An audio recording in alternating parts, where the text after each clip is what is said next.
बहुत समय पहले रत्नपुर नाम के राज्य में युवराज नाम का एक गरीब लेकिन ईमानदार युवक रहता था। वह राजा सूर्यसेन का सबसे भरोसेमंद सेवक था। महाराज ने मेरे परिवार पर बहुत उपकार किए हैं। मैं जीवन भर उनकी सेवा करूंगा। एक दिन राजमहल में अफरा तफरी मच जाती है।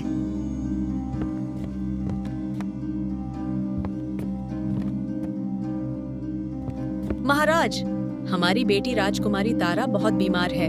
वैद्यों को बुलाओ।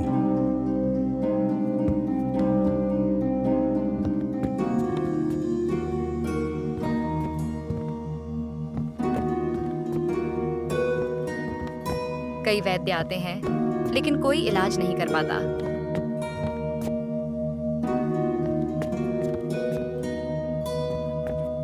राजकुमारी का इलाज केवल एक दिव्य पुष्प से हो सकता है। वह पुष्प कहाँ मिलेगा? मायाकुंड नाम की रहस्यमयी झील के किनारे।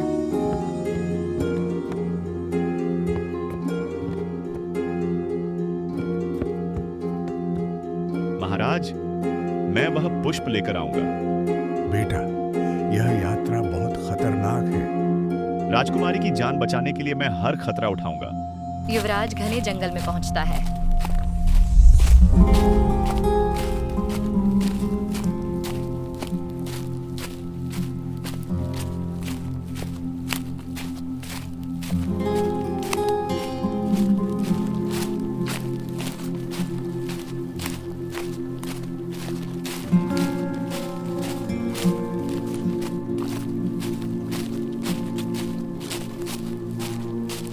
उसे 3 रास्ते दिखाई देते हैं।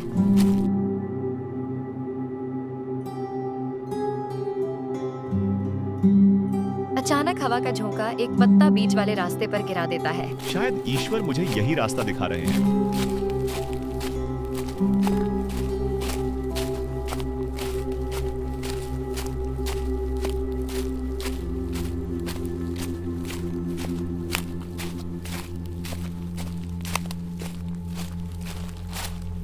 जंगल के अंदर एक चमकता हुआ पक्षी दिखाई देता है।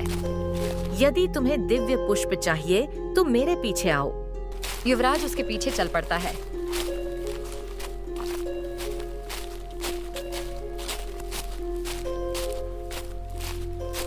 रात के समय वे मायाकुंड पहुंचते हैं। झील के किनारे एक चमकदार नीला पुष्प खिला हुआ होता है। मुझे पाने से पहले तुम्हें परीक्षा देनी होगी। अचानक चारों ओर प्रकाश फैल जाता है। युवराज खुद को एक नए राज्य में पाता है।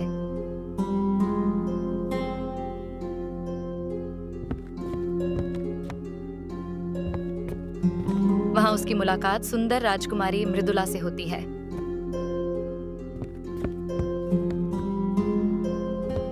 धीरे धीरे दोनों को प्रेम हो जाता है और उनका विवाह हो जाता है। कुछ वर्षों बाद उनके 2 बच्चे भी हो जाते हैं। एक दिन एक साधु आता है।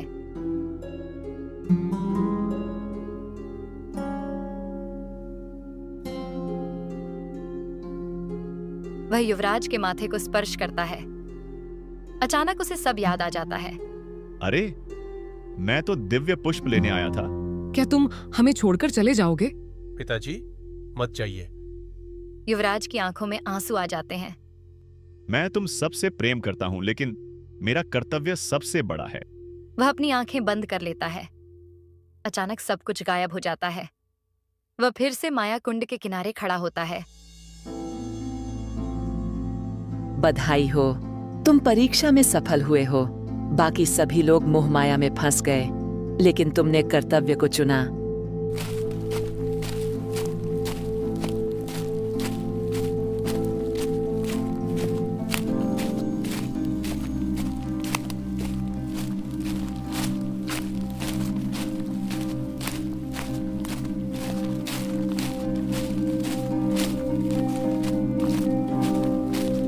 युवराज पुष्प लेकर रत्नपुर लौट आता है।